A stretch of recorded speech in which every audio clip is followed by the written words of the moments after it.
I'd like to welcome to the show the bassist and one of the vocalists of the band Messer. Say hello to Maddox Messer. How's it going today, man? Hey, it's going great, man.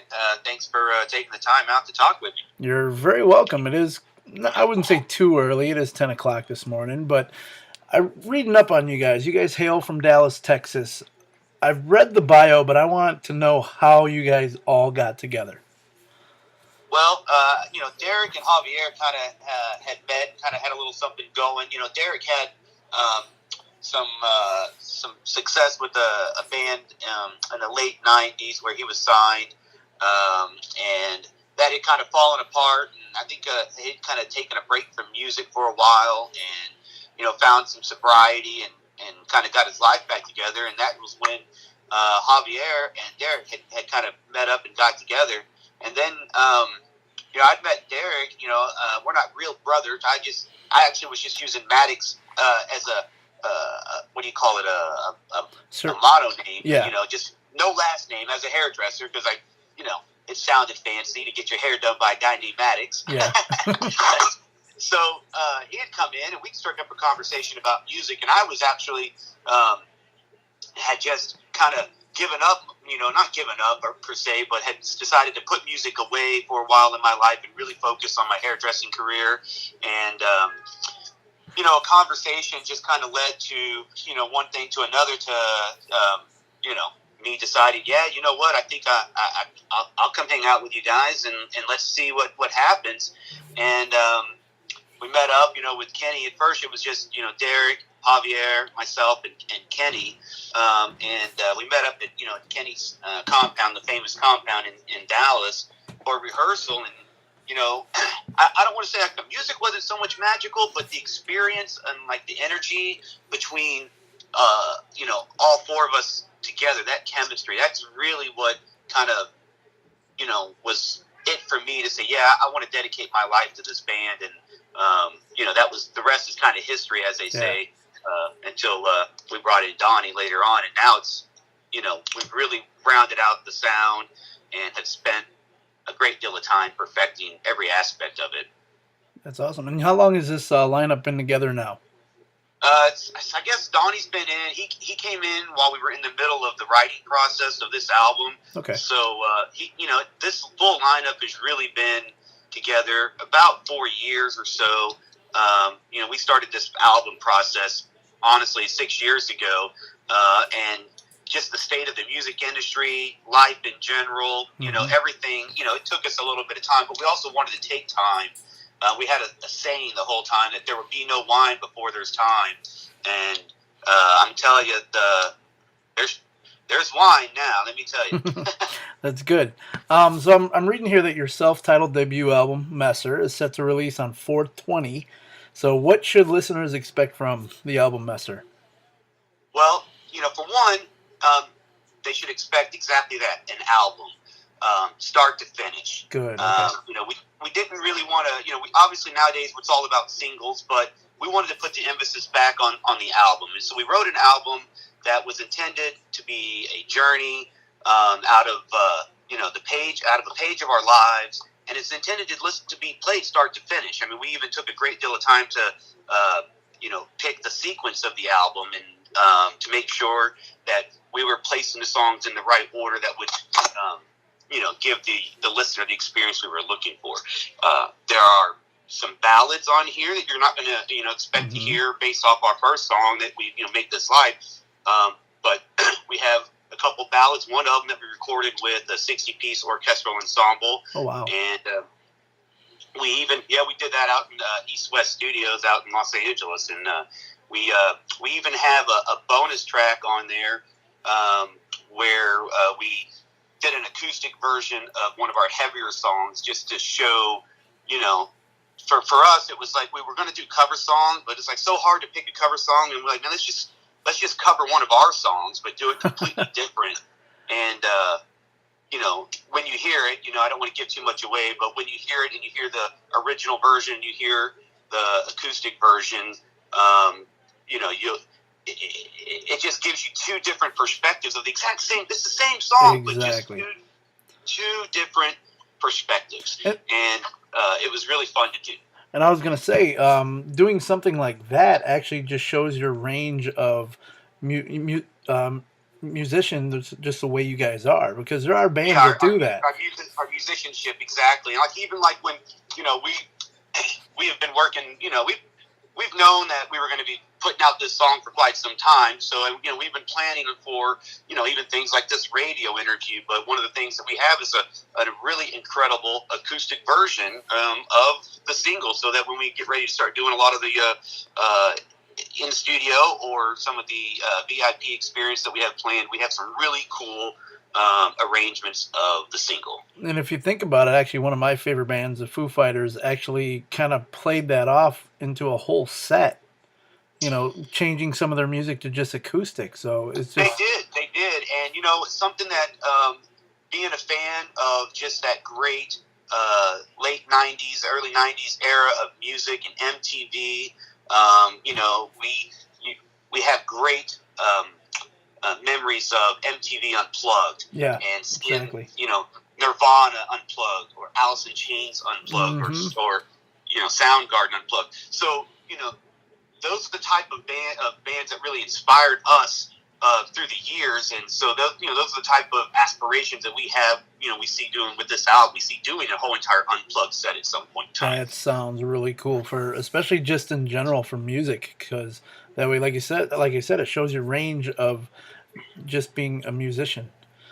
Yeah, and just having the passion for it, I think, Yeah. really is even more important than that, because this is a day and age, over the last years where the music has become disposable, Mm-hmm. and everything is, I can make this in my bedroom and on my computer, and we can edit, and that's complete opposite of the philosophy that we had in the making this album. We wanted to make something that was so good that it would stand the test of time and ultimately become new classic rock songs.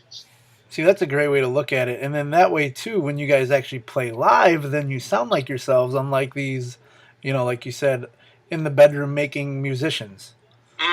Yes, you are correct. And, one of the, another, thing about our sound, and speaking of live, is because, as a live band, or as a band in today's marketplace, that's primarily where our income comes from. And this is a job for us. We don't have day jobs anymore. This is our full-time job, and so we wanted the live show to be such a great experience that you had to go see it again, because it sounded so great and it looked so great. We have a great light show. We spent a great deal of time perfecting the audio mix for our show, so that no matter what venue we're in, we have a consistent mix. Oh, cool. And the mix perspective, when I say the mix perspective, what I really mean is, like, Ben Gross mixed our album for us, and we didn't really sit in there with Ben and say, put this here, put this there. We gave him, Creative control. And gave him creative control, because, for God's sake, it's Ben motherfucking Gross. You know what I mean? So, we wanted to make sure that mixed perspective, his placement of guitars, it's a very stereo image, a very, very wide and tall stereo image feel.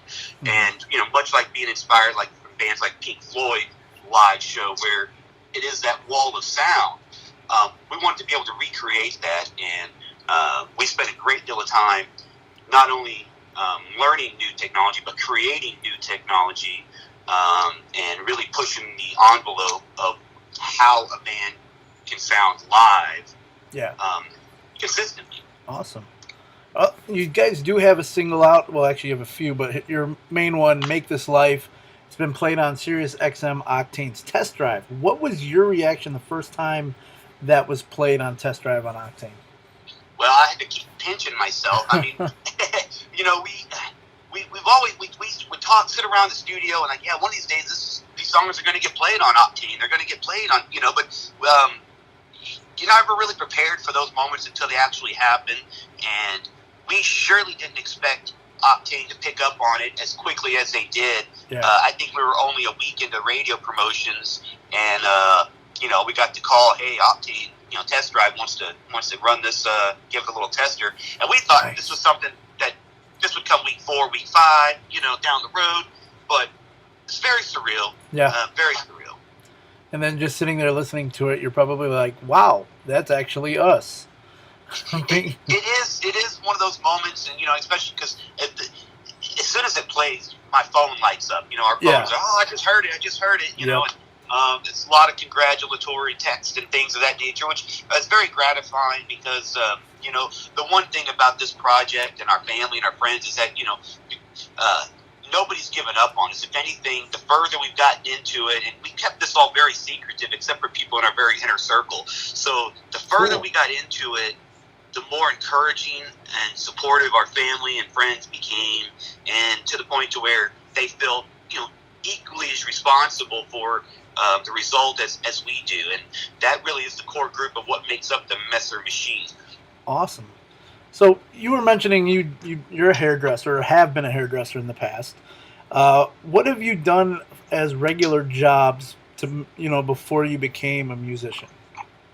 Well, I've always been an entrepreneur, so I had a background in construction, and I owned a couple of successful retail stores that specialized in water features and water gardening. And my tattoos are all koi fish and Buddha, and my knuckles say feng shui because I specialized in designing these feng shui gardens for people. And I found a great deal of enjoyment out of that because it was an art form, and I am an artist of all kinds of different mediums. Yeah. But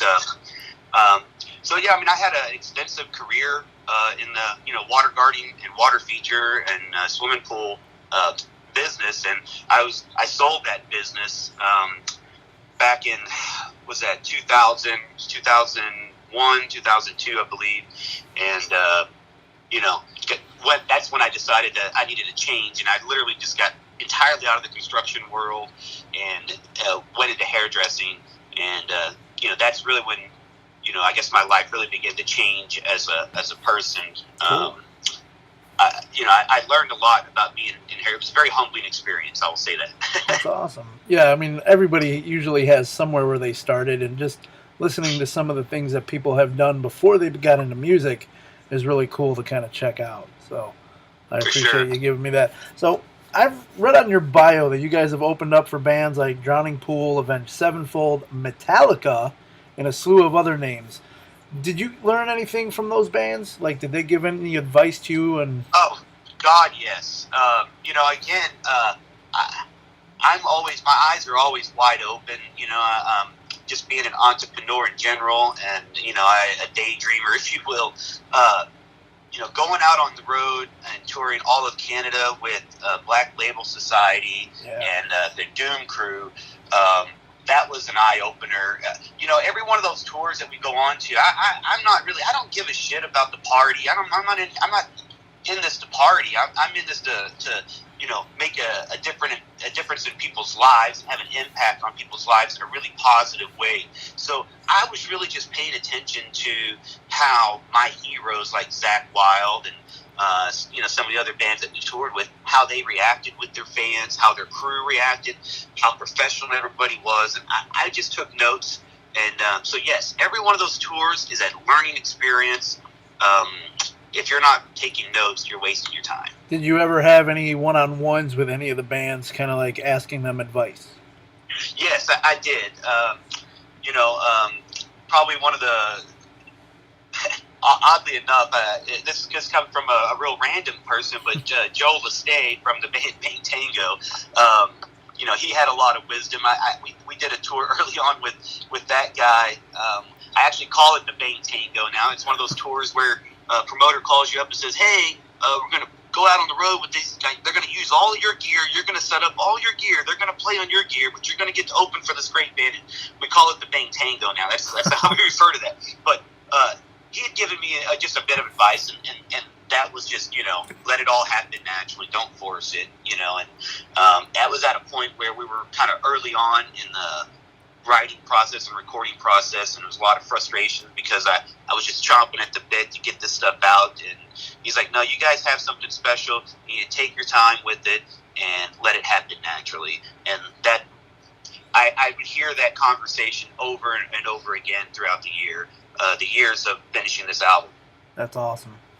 And let me ask you this: if you were to put together a lineup with Messer opening, what other 3 bands, either in history or currently, would you want to play with? Oh wow, yeah, that's a tough one because there's so many. Yep. You know, there's a lot of great bands right now that are out there, but I would have to want to go back and play with. You know, I would think Pink Floyd would be my headliner.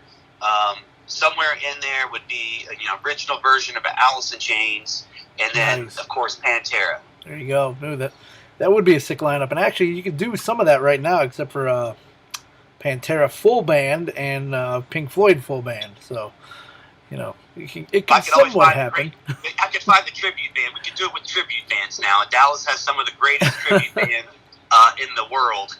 And if you didn't know, supposedly there's a thing out there that there might be a Dimebag Darrell hologram that might come back and play with Pantera. Yeah, I see that stuff, but I know Vinny. I don't know if that'll ever happen. I don't see Vinny. I don't see it happening either. I don't see them even getting back together. So that's the main thing. And I respect Vinny. For that as well. I mean, obviously, growing up here, we're really close to that whole situation, and you can't even fathom what that's like. So don't even try. Exactly. So you guys, like I said earlier, your album drops on 4/20. What should we expect from Messer for the remainder of 2018 after that comes out? Man, we are going to tour our asses off. Nice. We've got a little regional tour that we're about to head out on here in Texas, and then after that, we're going to be heading out on a much, much, much larger tour with some really awesome bands that we'll be announcing here very soon. Sweet. And then, that tour, I believe, is going to run like March 1st through like April 8th or so, and then we're going to have a big Dallas album release 4/20, and then we're going to be hitting the road on a headliner club tour. That's going to probably carry us through the summertime. I'm hoping we end up in Europe by Christmas. Are you guys on any festivals yet, or no? Not as of yet. I'm not. Festivals are. Honestly, I'd rather focus our time and energy in small clubs and venues over festivals. I feel like it's much more personal in an intimate environment, and that's we're wanting to change lives and make fans, and I feel like we can do that much more effectively that way. See, and I like that outlook on, instead of being a party band, actually being more like an actual business band. So, and to me, being in Chicago, I see both sides of it, and I see the ones that actually come out on top, and I see the ones that are just the party bands that are just stuck in limbo.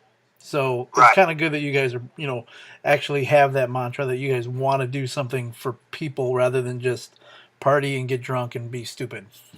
Yeah, it's not about. Nobody does this for the money. That's true. If you don't love music, if you don't have a passion for performing, if you don't just eat, sleep, and breathe every aspect of this business, then you have no place in it, honestly, really. So it does take everything to make it happen. Yep, exactly. So, all right, I got a quick little game for you. It's a 4-question pick'em. So all I'm going to do is throw the question at you, answer it the best you can, and then we'll go from there. Cool? Good. All right, here we go. First one, Eagles or Patriots in Super Bowl 52? Well, shit. Well, I got to go Patriots because I'm Dallas. Yeah, I figured you were, because I'm an Eagles fan, so there you go. So I hate you to begin with, so that's okay. Second one, cutting hair or playing bass? Playing bass. I was meant to play bass. There you go. Slayer or Anthrax? Definitely Slayer. Good. Cake or pie? Cake. Cake. It's always a good one. So where can we find Messer on social media? Any plugs that you want to put on? Yes, you can find us pretty much everywhere at Messer Band. So our Facebook at Messer Band, Instagram at Messer Band, Twitter at Messer Band, YouTube. You get the idea. Exactly. MesserBand.com. Awesome. And Maddox, I want to thank you so much for joining me today. Much appreciated. Thank you. No problem, man.